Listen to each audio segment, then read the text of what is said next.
नमस्कार, मैं रवीश कुमार। राष्ट्र के नाम संदेश, संदेश भले राष्ट्र के नाम पर था दरअसल प्रधानमंत्री के नाम ही।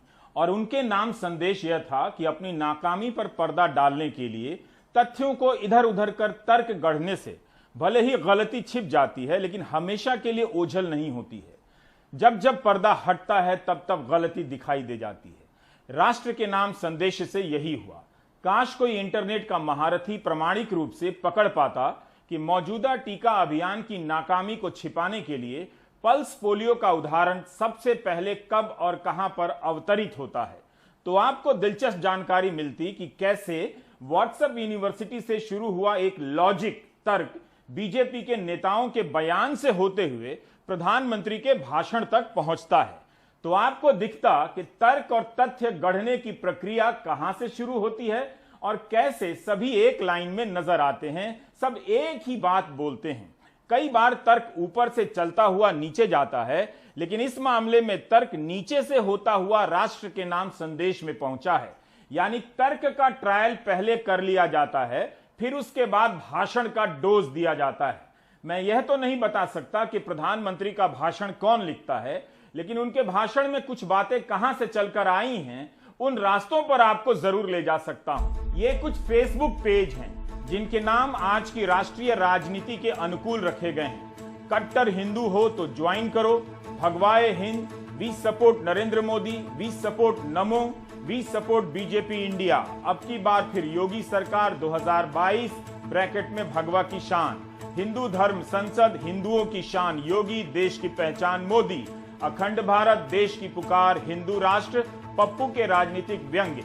इस तरह के कई फेसबुक पेज बने हुए हैं जिनसे समझा जा सकता है कि बीजेपी और हिंदुत्व के समर्थक हैं। इन सब पन्नों पर पल्स पोलियो का तर्क अवतरित होता है, अपीयर होता है। पहली बार किस तारीख को आता है यह तो बताना मुश्किल है, लेकिन 19 मई के आसपास से यह तर्क जोर पकड़ने लगता है। आरएसएस, राष्ट्रीय स्वयंसेवक संघ, फेसबुक पेज है, संघ का आधिकारिक पेज नहीं है, लेकिन ऐसा ही नाम है।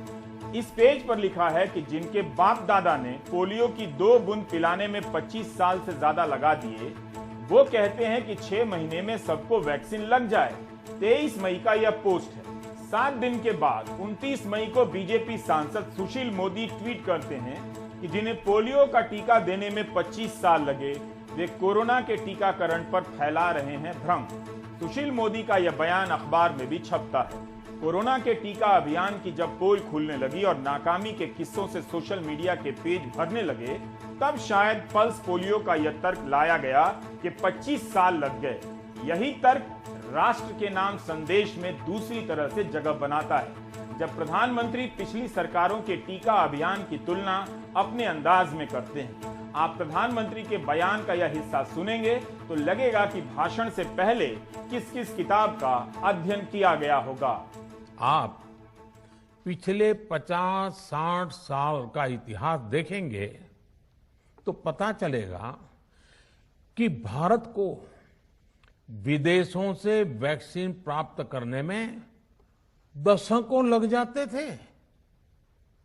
विदेशों में वैक्सीन का काम पूरा हो जाता था, तब भी हमारे देश में वैक्सीनेशन का काम शुरू भी नहीं हो पाता था।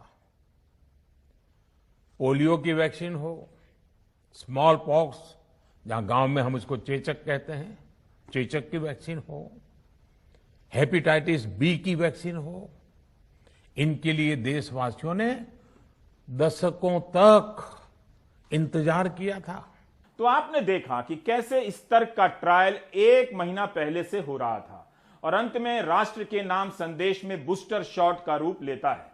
जो तर्क योगी और मोदी समर्थकों के फेसबुक पेज पर पहले से मौजूद हैं, उसी तर्क के सहारे प्रधानमंत्री अपनी बात की शुरुआत करते हैं। किसी समाजशास्त्री को इसका अध्ययन करना चाहिए कि कैसे एक तर्क का पहले प्रसार किया जाता है, फिर सुप्रीम लीडर उसे अपने भाषण में जगह देते हैं।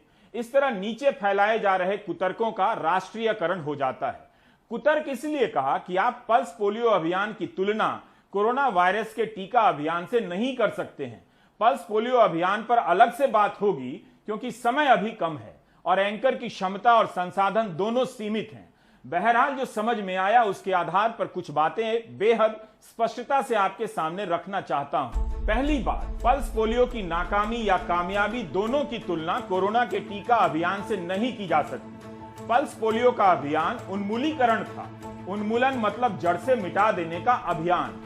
किसी भी जिले में 90% कवरेज के बाद भी असफल माना जाता था, जबकि कोरोना के टीका अभियान में 20% कवरेज पर भी छाती फुलाई जाने लगती है। You get my point. Pulse polio में कवरेज को भी 100% होना था और जड़ से भी मिटाना था। कोरोना के टीका अभियान में इस तरह के दावे नहीं है। जड़ से मिटाने का दावा तो हो ही नहीं सकता। दिसंबर में तो मोदी सरकार ने कहा था कि सबको टीका देने का टारगेट भी नहीं है। अभी 18 साल से ऊपर की बात हो रही है इन दिनों। पोलियो में 0 से 5 साल के देश में मौजूद सभी बच्चों को टीका देना था। पल्स पोलियो में शुरू से ही 100% टारगेट की बात थी। पल्स पोलियो का समय भी कुछ और था। असंख्य वॉलेंटियर पैदल पैदल गांवों में जाते थे, नाव में सवार होकर दुर्गम दियारा क्षेत्र में जाते थे। कई साल तक उनके पास मोबाइल फोन तक नहीं था। कोरोना के टीका अभियान के समय टेक्नोलॉजी से लेकर संसाधन के आधार बदल चुके थे। पल्स पोलियो के समय विश्व स्वास्थ्य संगठन की एक सर्विलांस टीम थी जो चेक किया करती थी किसी इलाके में कि कोई बच्चा टीका से छूट तो नहीं गया, कहीं कोई पोलियो का केस तो नहीं आया है। हंगामा मच जाता था कि पोलियो का एक केस मिला है। पल्स पोलियो के अभियान में किसी को सर्टिफिकेट नहीं मिलता था और ना ही उस पर प्रधानमंत्री का चेहरा होता था, बल्कि समाज के प्रभावशाली लोग जैसे सचिन तेंदुलकर, अमिताभ बच्चन, आमिर खान जैसे लोग इसके ब्रांड एम्बेसडर हुआ करते थे। इसलिए पल्स पोलियो की चुनौतियों और उस दौर से तुलना आज के दौर से नहीं की जानी चाहिए। पल्स पोलियो अभियान बेमिसाल अभियान था। पूरी दुनिया में इसका उदाहरण दिया जाता है। इसके आधार पर कई देशों में टीका अभियान बनाए गए हैं। अफसोस कि आज कोरोना की घोर नाकामी और झूठ पर पर्दा डालने के लिए पल्स पोलियो को नाकामी के रूप में पेश किया जा रहा है। चूंकि एक घोर असफल अभियान की पोल खुल रही थी, इसलिए दशकों की मेहनत से हासिल पल्स पोलियो की सफलता को असफल बताने का लॉजिक गढ़ा गया, जिसे व्हाट्सएप यूनिवर्सिटी ने घर घर पहुंचा दिया और हाउसिंग सोसाइटी में और रिश्तेदारों के व्हाट्सएप ग्रुप में।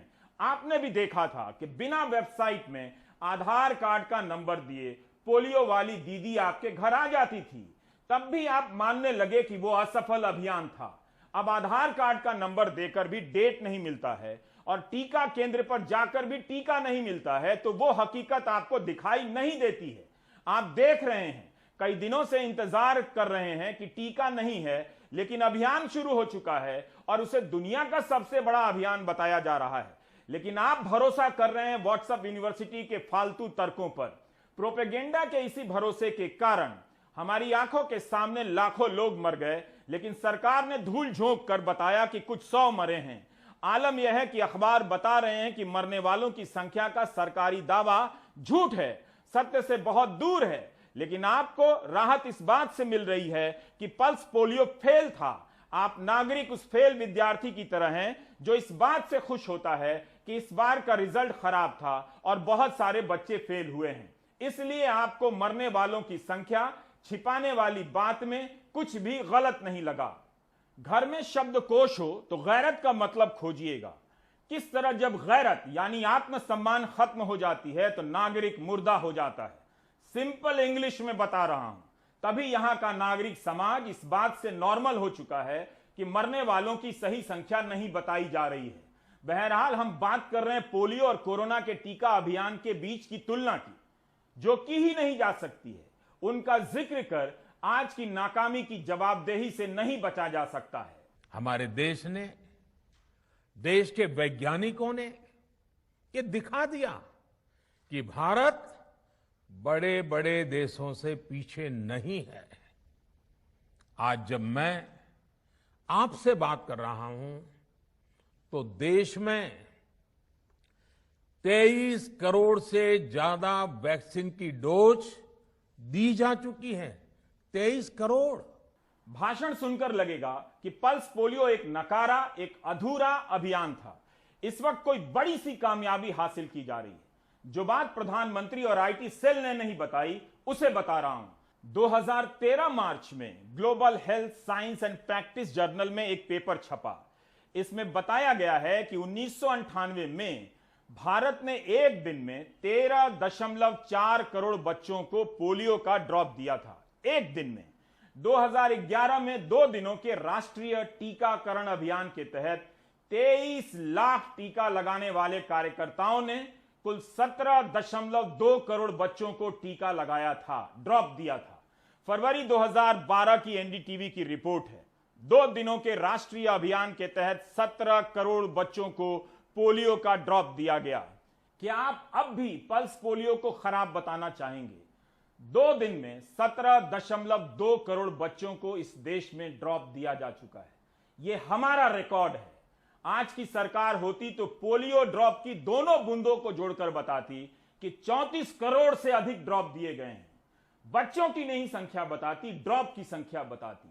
व्हाट्सएप यूनिवर्सिटी से बाहर निकलिए प्लीज, देखिए कि खराब तैयारी के कारण आपके अपने किस तरह मार दिए गए। अस्पताल में ऑक्सीजन की सप्लाई बंद हो गई थी, बेड नहीं मिल रहे थे, तब भी कोई कैसे कह सकता है कि हमारी तैयारी थी? 10 साल पहले भारत ने 2 दिन में 17 करोड़ बच्चों को पोलियो ड्रॉप देने की क्षमता हासिल कर ली थी। तब जब डिजिटल इंडिया नहीं था, दशकों मेहनत से भारत ने इतना बड़ा नेटवर्क तैयार किया कि 2 दिन में 17 करोड़ बच्चों को पोलियो ड्रॉप दिए गए। जस्ट इमेजिन इन इंग्लिश, और if you like, imagine it in Bangla. Bangla is a great language for imagining hard reality. Seriously, क्या पोलियो टीका से जुड़े नेटवर्क का इस्तेमाल हुआ इस टीका अभियान में? उनके किसी एक्सपर्ट से पूछा गया? हम नहीं जानते। कहीं आपने चर्चा सुनी? प्रधानमंत्री ने यह नहीं बताया कि जब टीका नहीं था तब टीका का उत्सव का ऐलान क्यों किया गया और उसका रिजल्ट क्या निकला। प्रधानमंत्री कह रहे हैं कि 143 दिनों में 23 करोड़ डोज दिए गए हैं। कोई तुलना ही नहीं है पिछले टीका अभियानों से। प्रधानमंत्री ने यह नहीं कहा कि कितने करोड़ लोगों को टीके दिए गए हैं, बल्कि उन्होंने कहा कि 23 करोड़ डोज दिए गए हैं। मुमकिन है इसमें से कुछ करोड़ ऐसे भी होंगे जिन्हें दोबारा डोज लग चुकी हो, यानी 23 करोड़ से कम लोगों को टीका लगा होगा। 143 दिनों में टीका अभियान के केंद्र बंद होने लगे। आपने देखा, सप्लाई ठप होने लगी, इसलिए आलोचना हुई थी। आर वर्ल्ड इन डेटा के अनुसार भारत ने केवल 14% नागरिकों को पहला डोज दिया है और 4% को दूसरा डोज। अमेरिका ने 41.5% आबादी को दोनों डोज दे दिया है और 51.1% को पहला डोज। जर्मनी ने 20.6% आबादी को दूसरा डोज दे दिया है और 45.1% को पहला dose. Our world in data की वेबसाइट पर दोनों डोज देने के हिसाब से दुनिया के देशों की रैंकिंग की गई है। इस हिसाब से भारत 111वें स्थान पर है, बताया प्रधानमंत्री ने। इसमें कई देश ऐसे हैं जो भारत से बहुत गरीब हैं और छोटे हैं, लेकिन वे भारत से आगे हैं, जैसे Brazil, Mexico, Peru, Indonesia, Ireland, Colombia, Kazakhstan, Bulgaria और डोमिनिकन रिपब्लिक। आपने देखा होगा, आमतौर पर दुनिया की 5 बड़ी अर्थव्यवस्थाओं में भारत के गिने जाने को लेकर ढिंढोरा पीटने वाली सरकार अपनी तुलना टीकाकरण के मामले में अमेरिका, जर्मनी, फ्रांस और चीन से नहीं करती है। क्यों नहीं करती है? आप कल्पना कर सकते हैं कि अगर कोरोना की दूसरी वेव से पहले हमारे फ्रंटलाइन वर्कर्स को वैक्सीन नहीं लगी होती तो क्या होता? सोचिए, हमारे डॉक्टर्स, नर्सिंग स्टाफ को वैक्सीन ना लगी तो क्या होता? अस्पतालों में सफाई करने वाले हमारे भाई बहनों को, एम्बुलेंस के हमारे ड्राइवर्स भाई बहनों को वैक्सीन ना लगी होती तो क्या होता? 16 जनवरी को जब टीका अभियान शुरू हुआ तो लक्ष्य था कि 1 मार्च तक, पहला चरण समाप्त होने तक 3 करोड़ हेल्थ वर्कर को टीका दिया जाएगा। यह अपने आप में बहुत छोटा सा टारगेट था। क्या पूरा हुआ? नहीं पूरा हुआ। पहला चरण समाप्त होने के 1.5 महीने बाद टाइम्स ऑफ इंडिया में सुष्मी डे की रिपोर्ट छपती है, जिसमें बताया जाता है कि 19 अप्रैल तक केवल 1 करोड़ 11 लाख हेल्थ वर्कर को ही टीके का दोनों डोज दिया जा सका था। लक्ष्य का 37%, 91 लाख हेल्थ वर्कर को ही पहली डोज लगी थी। 1 मार्च को पहला चरण खत्म होने के 1.25 महीने बाद तक सरकार 50% लक्ष्य भी पूरा नहीं कर सकी। यानी सरकार हेल्थ वर्कर को भी पूरी तरह से टीका नहीं दे सकी। दुनिया का सबसे बड़ा टीका अभियान बार बार दोहराया गया, लेकिन जब शुरू हुआ तो यह पता ही होगा कि टीका बनाने वाली कंपनियां कम हैं, सबको पता था दुनिया में। लेकिन उन्हीं कम कंपनियों से कई देशों ने 2020 में ही लाखों करोड़ों डोज खरीदने के ऑर्डर दे दिए। भारत ने क्यों नहीं दिया? क्या सरकार को पता नहीं था कि भारत की इन दो कंपनियों के टीका उत्पादन की क्षमता कितनी है? फिर भारत ने इन्हीं दोनों पर भरोसा क्यों किया? 9 मई को सुप्रीम कोर्ट में सरकार ने बताया है कि भारत बायोटेक की क्षमता 90 लाख डोज की है एक महीने में, जिसे बढ़ाकर 2 करोड़ डोज प्रति माह किया गया है। जुलाई 2021 तक उम्मीद है कि प्रति माह 5.5 करोड़ डोज उत्पादन करने की क्षमता हो जाएगी। 11 मई को 2 दिन बाद सूत्रों के हवाले से छपी एक खबर में सीरम इंस्टीट्यूट ने सरकार को बताया है कि अगस्त तक 10 करोड़ डोज बनने लगेंगे और भारत बायोटेक ने कहा कि 7.8 करोड़ डोज बनने लग जाएंगे। आज पूरे विश्व में वैक्सीन के लिए जो मांग है, उसकी तुलना में उत्पादन करने वाले देश और वैक्सीन बनाने वाली कंपनियां बहुत कम है, इन्हीं गिनी हैं। कल्पना करिए कि अभी हमारे पास भारत में बनी वैक्सीन नहीं होती तो आज भारत जैसे विशाल देश में क्या होता। तभी तो सुप्रीम कोर्ट ने हिसाब मांगा कि किस टीके का ऑर्डर कब दिया गया, कितने टीके का ऑर्डर दिया गया और कब सप्लाई की गारंटी मिली। इसका रिकॉर्ड दीजिए। क्या सरकार ये रिकॉर्ड कोर्ट के सामने हाजिर करेगी या कहेगी कि नई नीति बन गई है, अब उसके हिसाब से काम होगा, पिछला छिपा लिया जाएगा? क्या हम पुराने हिसाब का सच कभी जान पाएंगे? दूसरी लहर के 2.5 महीनों में जो हाल हुआ है, उसकी सच्चाई पूरी तरह से जनता के सामने नहीं है। जो लोग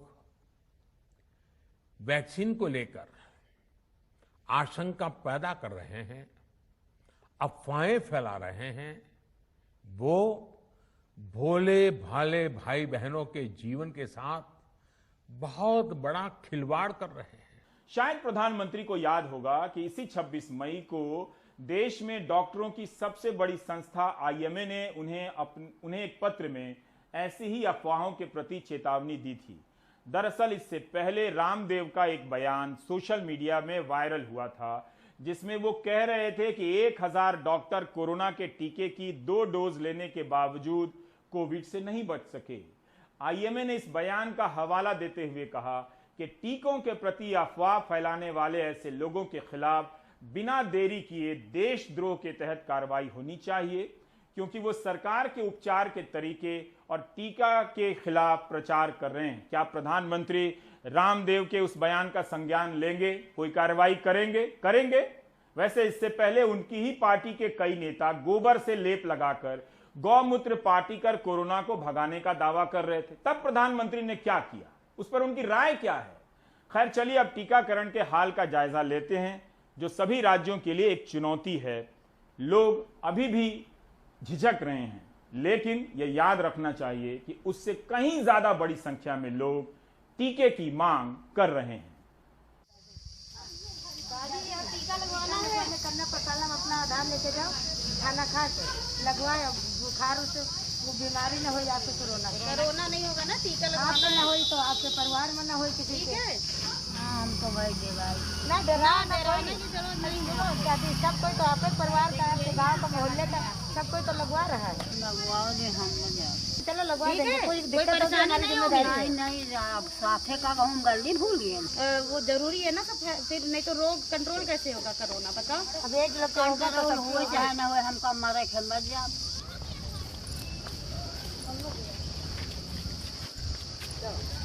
डॉक्टर नीलम चौधरी और उनकी टीम में शामिल आशा और आंगनवाड़ी कार्यकर्ताओं के लिए एक कड़ा दिन। उत्तर प्रदेश के बाराबंकी जिले में उनको ग्रामीण इलाकों में लोगों को टीका लगवाने के लिए समझाने का काम दिया गया है। मेरे पीछे जिस तरह की बात हो रही है, उससे आप ये इस बात का अंदाज़ा लगा सकते हैं कि यूपी में रूरल वैक्सीनेशन कितना बड़ा चैलेंज है। यहाँ आप ये देखेंगे कि यूपी में 2 करोड़ लोगों को 1 डोज टीके का लग चुका है, लेकिन फुली वैक्सीनेटेड जो लोग हैं वो सिर्फ 36 लाख हैं।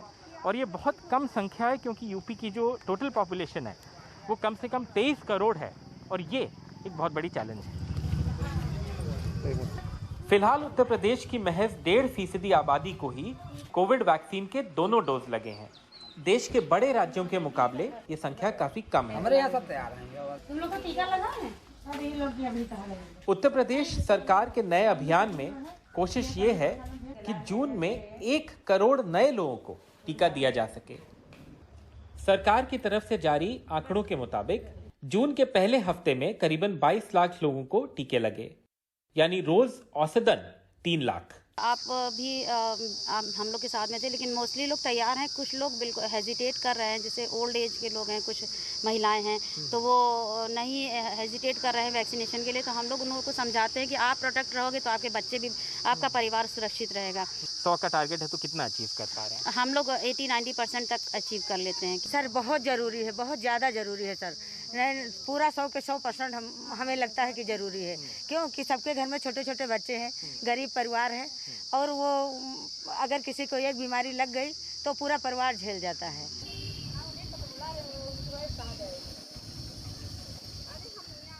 एक चीज़ जो उत्तर प्रदेश सरकार ने की है और शायद बाकी सरकारों ने भी देश भर में की होगी, वो ये है कि जो गांव के आसपास की सरकारी बिल्डिंग्स हैं वहाँ वैक्सीनेशन सेंटर शुरू किए। जैसे ये एक विद्यालय है और आप देख सकते हैं कि यहाँ वैक्सीनेशन भी हो रहा है, और ये कक्ष है जहाँ पे वैक्सीनेशन किए जा रहे हैं। बहुत भीड़ नहीं है यहाँ, लेकिन तभी लोग आ रहे हैं और ये एक शायद अच्छी बात है। आप देख सकते हैं ये बुजुर्ग महिला अपना टीका लगवाने आई हैं।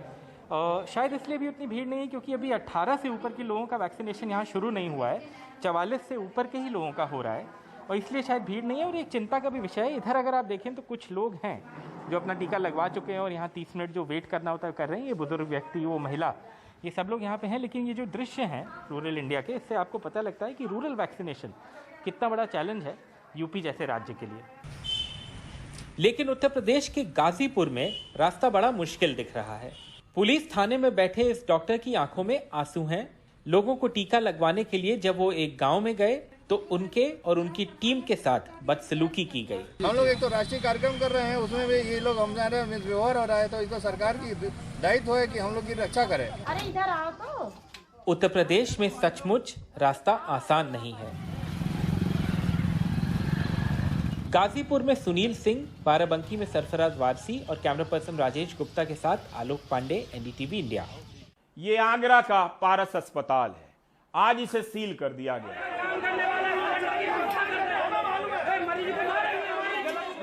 यहां भर्ती 55 मरीजों को दूसरे अस्पताल में शिफ्ट किया गया है। अस्पताल पर महामारी अधिनियम के तहत मुकदमा किया गया है। पिछले साल भी इसी अधिनियम के तहत मुकदमा किया गया था, लेकिन उसके बाद भी इस साल इस अस्पताल को कोविड अस्पताल का दर्जा दिया गया। अस्पताल के मालिक डॉक्टर अरिंजय जैन का एक वीडियो वायरल हुआ है। उसमें डॉक्टर अरिंजय जैन साफ साफ कहते सुने जा सकते हैं कि अस्पताल में ऑक्सीजन खत्म होने वाला था, तो हमने देखा कि जिनकी ऑक्सीजन बंद हो सकती है उन्हें छांटो, मॉक ड्रिल करके देख लो, समझ जाएंगे कौन सा मरेगा कौन सा नहीं मरेगा। उन्हीं के शब्द हैं। एक मॉक ड्रिल करी और 22 मरीज बोल गए का तो यही मतलब होता है कि कोई मर गया। बोले बॉस आप समझाओ, डिस्चार्ज करना शुरू करो, ऑक्सीजन कहीं नहीं है, मुख्यमंत्री नहीं मंगा सकता ऑक्सीजन। आपको बता दूं सिचुएशन, मोदी नगर ड्राई हो गया, हमारे हाथ पर फूल गए। हमने भैया फिर कुछ लोगों को व्यक्तिगत तौर पर समझाना शुरू किया, भाई समझो बात।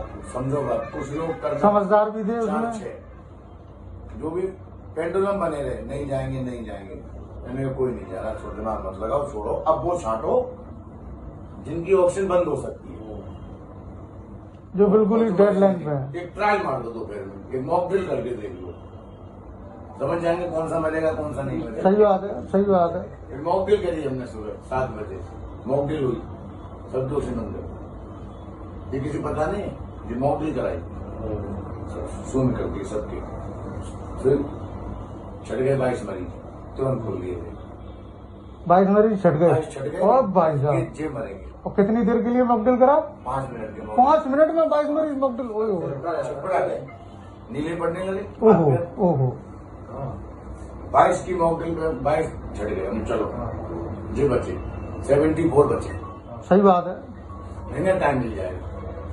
फिर वो भी सलाह कि अपना अपना सिलेंडर लाओ तामीरदारों से।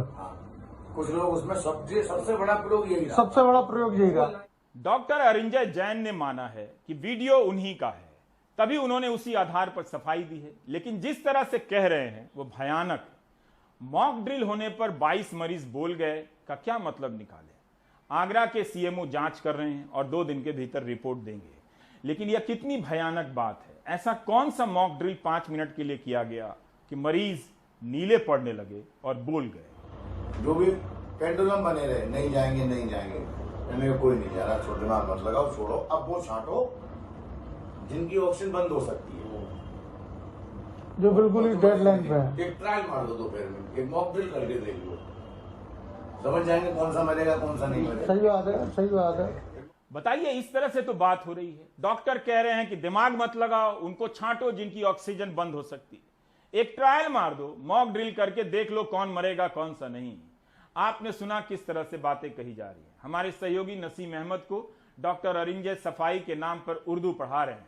मतलब बोल रहे हैं कि मॉक ड्रिल का मतलब ऑक्सीजन की सप्लाई बंद करना नहीं है, उससे कोई नहीं मरा। लेकिन आपने सुना कि वे कह रहे हैं कि 5 मिनट के लिए मॉक ड्रिल किया तो 22 छट गया। ये आरोप निरर्थक गलत है। ऑक्सीजन की आरोप बंद करने का बिल्कुल न तो प्रयास ही नहीं किया गया। किसी मरीज की ऑक्सीजन 5 मिनट तो क्या 5 सेकंड के लिए बंद नहीं की गई, और ना ही वो डेथ हुई है जो लिखा गया है कि 22 लोग छट गए। हमने केवल एक कार्य किया, मैं आपको स्पष्ट बताता हूँ आपके चैनल के माध्यम से। जिस दिन ये ऑक्सीजन का क्राइसिस चल रहा था, जब हमारे पास काफी अधिक पेशेंट्स थे, हमारे लिए हर मरीज बराबर है।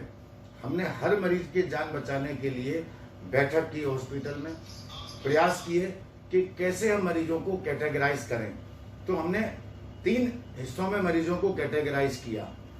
एक वो कैटेगराइज किए जिनको ऑक्सीजन की बहुत अधिक आवश्यकता थी, तो वो आवश्यकता उनके फ्लो मीटर चेक करके निकाली गई, जिसको मैंने मॉक ड्रिल का नाम दिया। वो मॉक ड्रिल का मतलब ऑक्सीजन बंद कर देना नहीं है। मॉक ड्रिल का मतलब है कि हमें अपने मरीज की संख्या के आधार पर अपने अस्पताल का ऑक्सीजन का लोड कैलकुलेट करना है कि हमें कितने मिनिमम सिलेंडर से हमारा काम चल जाएगा। यानी जो मदद करने वाली अथॉरिटी हैं, वो हम उनसे कितने सिलेंडर मांगे। तो उस वीडियो में 22 मरीज छटने की बात आई। 22 मरीज छटने का मतलब बिल्कुल स्पष्ट है। जब हमने अपने मरीजों के फ्लो चेक किए, उनकी ऑक्सीजन की निर्भरता चेक की, हाइपोक्सिया के साइन चेक किए, तो उन 22 मरीजों को अधिक दिक्कत थी जो हाई फ्लो ऑक्सीजन पर अथवा वेंटिलेटर या बाईपैप पर थे। दोनों वीडियो में अरिंजय अलग अलग बातें कर रहे हैं। वायरल वीडियो में साफ साफ कह रहे हैं कि 5 मिनट के लिए ट्रायल किया गया तो मरीज बोल गए। सफाई वाले वीडियो में कह रहे हैं कि ऑक्सीजन 5 सेकंड के लिए बंद नहीं हुआ। दुनिया में कहीं भी ट्रायल के जरिए ऑक्सीजन लोड नहीं निकाला जाता है, इस तरह से तो बिल्कुल नहीं। जिस तरह की बात डॉक्टर अरिंजय ने पहले वीडियो में कही है, मरीज को ऑक्सीजन रोककर लोड का पता नहीं लगाया जाता है, सिंपल सी बात है। यही नहीं, डॉक्टर अरिंजय का दोनों वीडियो मुख्यमंत्री योगी आदित्यनाथ के दावे की पोल खोल देता है। 25 अप्रैल को मुख्यमंत्री ने कहा था कि प्रदेश के किसी भी कोविड अस्पताल में ऑक्सीजन की कोई कमी नहीं है, समस्या कालाबाजारी और जमाखोरी की है, जिसे सख्ती से निपटा जाएगा। हम आईआईटी कानपुर, आईआईएम लखनऊ और आईआईटी बीएचयू के साथ मिलकर ऑक्सीजन का एक ऑडिट करने जा रहे हैं ताकि इसकी उचित निगरानी हो सके। ये यूनिवर्सिटियां अपनी रिपोर्ट जरा बता दें। लेकिन अरिंजय साफ साफ कह रहे हैं कि ऑक्सीजन की सप्लाई उनकी नहीं है, दूसरे जिले के अस्पतालों में भी कम हो गई थी। डॉक्टर अरिंजय 26 अप्रैल की बात कर रहे हैं। देखिए, अप्रैल के 3rd वीक में अचानक से कंजप्शन बहुत अधिक बढ़ जाने के कारण, मरीजों की संख्या बहुत अधिक बढ़ जाने के कारण ऑक्सीजन का क्राइसिस पूरे प्रदेश में एवं देश में था। जिस दिन ये क्राइसिस अपनी चरम पर था, उस दिन हम सभी लोग बहुत चिंतित थे। हमने अपने वेंडर से बहुत निवेदन किए कि आप कुछ भी करिए, किसी प्रकार से ऐसा व्यवस्था बनाइए कि ऑक्सीजन की आपूर्ति लगातार बनी रहे। और हमने हमारा जो IMA का ऑक्सीजन का ग्रुप था उसमें भी हमने अपनी परेशानियों को शेयर किया, प्रशासन से शेयर किया, हर अथॉरिटी को हमने शेयर किया, हर जगह से मदद मिली। हमारा जो IMA का पूल था वहाँ से हमें सिलेंडर दिए गए, सेंट पैट्रिक से, एडवांस गैस एजेंसी वहाँ से भी सिलेंडर दिए गए, लेकिन उस समय मरीजों की संख्या बहुत अधिक थी। क्या योगी आदित्यनाथ कुछ कहेंगे इस पर? आप नागरिक IT सेल के व्हाट्सएप मैसेज में ही रहिए। नागरिकता का बोध इतना खंडहर हो चुका है, जर्जर हो चुका है, कभी सोचा नहीं था। जांच हो रही है, ऑक्सीजन की कमी हुई थी, इसकी भी होनी चाहिए। आगरा में ही कमी हुई थी या इसी अस्पताल में कमी हुई थी? और जो वीडियो में कहा जा रहा है कि ऑक्सीजन बंद कर देखा गया, इसकी भी होनी चाहिए।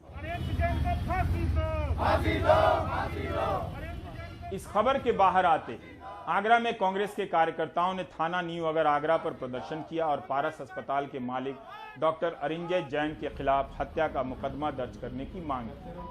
प्रियंका गांधी ने अपने ट्वीट में लिखा है कि प्रधानमंत्री कहते हैं मैंने ऑक्सीजन की कमी नहीं होने दी, मुख्यमंत्री कहते हैं ऑक्सीजन की कोई कमी नहीं है, कमी की अफवाह फैलाने वालों की संपत्ति जब्त होगी। मंत्री कहते हैं मरीजों को जरूरत भर ऑक्सीजन दें, ज्यादा ऑक्सीजन ना दें। आगरा अस्पताल कहता है ऑक्सीजन खत्म थी। 22 मरीजों की ऑक्सीजन बंद करके मॉक ड्रिल की। कांग्रेस के कार्यकर्ताओं ने पारस अस्पताल के बाहर भी प्रदर्शन किया। अस्पताल के स्टाफ ने भी नारेबाजी की। दूसरी तरफ पारस अस्पताल में जिन लोगों के परिजनों की मौत हुई है, उन्होंने भी डॉक्टर जैन पर मुकदमा दर्ज कराने की मांग की है। अमित चावला ने तो 26 अप्रैल को पिता को खोया और 27 को अपनी पत्नी को। सबसे ज़्यादा जो डेथ हुई है जो मैंने तो देखा वहाँ पे, एक तो फादर की मेरी 26 अप्रैल की नाइट में हुई और 27 को मेरी मिसेज की हुई। तो मैं जब देखा तो ICU पूरा खाली हो चुका था, जबकि पूरा 26 अप्रैल नाइट में और 27 अप्रैल को, क्योंकि 2 दिन मेरे 2 पेशेंट एडमिट थे। कितने मरीज वहाँ रह गए थे? मैंने बताया ना कि ऑक्सीजन की वजह से ऑलमोस्ट एक एक करके ऐसे लग रहा था जैसे कि झड़ते चले जा रहे हो सारे मरीज। मैं तो देखता जा रहा था सब रूम से खाली होते चले जा रहे थे, सब एक दूसरे से। तो खाली हो रहे थे या डेथ हो रही थी? डेथ हो रही थी, खाली से मतलब डेथ हो रही थी। मेरे सामने कम से कम 5-6 मरीज तो मेरे सामने गए थे, क्योंकि वो कह रहे थे भाई साहब हमें ऑक्सीजन दे दो, अपना सिलेंडर उठा के हमको दे दो। मैं सबके हाथ जोड़ा था, मैं किसी को ऑक्सीजन नहीं दे सकता, तो मेरी मिसेज को खुद जरूरत है अभी इस समय तो ऑक्सीजन की। बट अनफॉर्चुनेटली उसके साथ भी ऐसा हुआ कि वो एकदम उसको अटैक आया, वो मेरे सामने मेरे हाथों में उसने दम तोड़ दिया। इसलिए बार बार कहता हूं कि पूरे साल हमें उन 2.5 महीनों में लौटते रहना होगा जिसमें लोग मरे थे और मारे भी गए थे। जब तक बार बार नहीं लौटेंगे और झूठ की चादर उठाकर नहीं देखेंगे, आगे अपनी जिंदगी सुरक्षित नहीं कर सकते हैं। हमें जानना ही होगा कि अस्पतालों में किस तरह मजबूर किया गया कैश देने के लिए, ज्यादा बिल बनाए गए। इसकी कहानी से पर्दा उठाना होगा। यह मैं जानता हूं कि उन अस्पतालों का कुछ नहीं बिगड़ने वाला है। यह जानते हुए भी हर कार्यक्रम में सवाल क्यों उठा रहा हूं, पूछिए, ताकि आप ये सवाल उठाएं। वरना मैं जवाब जानता हूं, यही कि आपका कुछ नहीं हो सकता। ब्रेक ले लीजिए।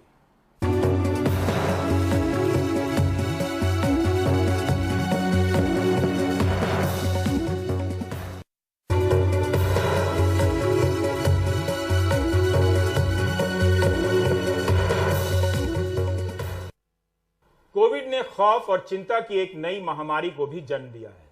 लोग अपने प्राण खोने, प्रियजनों के हमेशा के लिए साथ छोड़ जाने, अकेले रह जाने, नौकरी आदि छीन जाने जैसे अंदेशों से दहशत में हैं। मानसिक परेशानियों से लोग घिरने लगे हैं। ऐसे मरीजों की संख्या 5 गुना बढ़ गई है। पूजा की ये रिपोर्ट। कोरोना के प्रकोप ने मानसिक स्वास्थ्य पर भी गहरा घाव किया है। मुंबई के मशहूर मनोचिकित्सक डॉक्टर हरीश शेट्टी बताते हैं कि पिछली लहर की तुलना में इस साल मानसिक रोग वाले मरीजों की संख्या 500% बढ़ी है। हर उम्र के लोगों पर इसका असर पड़ा है। कम से कम 500% बिल्कुल बढ़ गया है। रोज कम से कम 4-5 मरीज को मैं लाइव देखता हूँ, वर्चुअल नहीं, जिनके घर में कुछ हुआ है, जिनको बहुत डर लगता है, जिनको आत्महत्या के विचार आते हैं, जिनको बहुत गुस्सा भी आती है। एक 35 साल का कॉर्पोरेट एग्जीक्यूटिव है जिनके घर में 5 लोग गुजर गए। वो बिल्कुल स्तब्ध है, वो शॉक में है, उसे पता नहीं क्या हुआ। खाना नहीं खाता है, बात बिल्कुल नहीं करता है। और जब लोग आते हैं उसके पास तो लोग उसको बेवकूफ़ी की जैसे उसके साथ व्यवहार करते हैं। अभी भूल जाओ, आगे चलो, तुम्हारे बच्चे के प्रति देखो। और वो इतना शौक में है कि वो किसी से बात नहीं करता है। जब मेरे पास आया मैंने कुछ नहीं कहा उसे, मैंने कंधे पर हाथ रख के कहा कि मैं तुम्हारे साथ हूँ, और बस इतना ही कहा। वो रो पड़ा। और एक बात मैं सभी को बताना चाहता हूँ, जब वो रोते हैं तो उनको मत रोकना। हर एज ग्रुप में तकलीफें आ रही है। अगर बच्चों की बात की जाए तो हम देख रहे हैं कि उनमें चिड़चिड़ापन बढ़ रहा है, डेली रूटीन खराब हो रही है, मोबाइल्स एंड डिवाइसेस पे गैजेट्स की डिपेंडेंसी बढ़ रही है। अगर बड़ों की बात की जाए तो काफ़ी चिंता सताती है, फाइनेंशियल इश्यूज को लेकर, जॉब रिलेटेड स्ट्रेस है, काफ़ी स्ट्रेस रहता है। कई अस्पतालों से जुड़े साइकाइट्रिस्ट डॉक्टर अनुपम बोराडे बताते हैं कि कईयों में अनहोनी की आशंका ऐसी बढ़ी है कि वो अपनी वसीयत तक तैयार करा रहे हैं या पक्का कर रहे हैं कि उनके बैंक खातों और बीमा पॉलिसियों में नॉमिनी के नाम जरूर दर्ज हों। सीनियर सिटीजन से ये कहना चाहूँगा कि जब तक आपकी मानसिक स्थिति ठीक नहीं है तब तक आप थोड़ा सा विल बनाने के लिए थोड़ा सोचिए। इतनी घाई अगर चिंता की वजह से हो रही है विल बनाने की, तो थोड़ा चिंता को जाने दीजिए, थोड़ा सा सेटल हो जाने दीजिए। साइकोथेरेपी कर लीजिए, पहले अपने काउंसलर से बात कर लीजिए। इस घातक लहर में मनोचिकित्सक खुद भी तनाव में हैं। मेरे घर में भी 2 मृत्यु हुए हैं। एक मृत्यु अभी जून 4 को है, मैं बताऊंगा नहीं किसका। और मुझे ख्याल करने के लिए मैं अपने मित्रों से बात करता हूँ, रोता हूँ उनके सामने। व्यायाम मैंने बंद नहीं किया, प्राणायाम मैंने बंद नहीं किया, और लोगों को एजुकेट करने का जो प्रयास है मैंने कभी बंद नहीं किया, और जिससे मैं अपना स्वास्थ्य ठीक रखता हूँ। मनोचिकित्सक मांग कर रहे हैं कि जिस तरह कोविड टास्क फोर्स कई राज्यों में बनी है, ठीक उसी तरह हर जगह मेंटल टास्क फोर्स भी बने, ताकि इस अदृश्य दुश्मन से भिड़ने की तैयारी बड़ी और असरदार हो। मुंबई से पूजा भारद्वाज, एनडीटीवी इंडिया।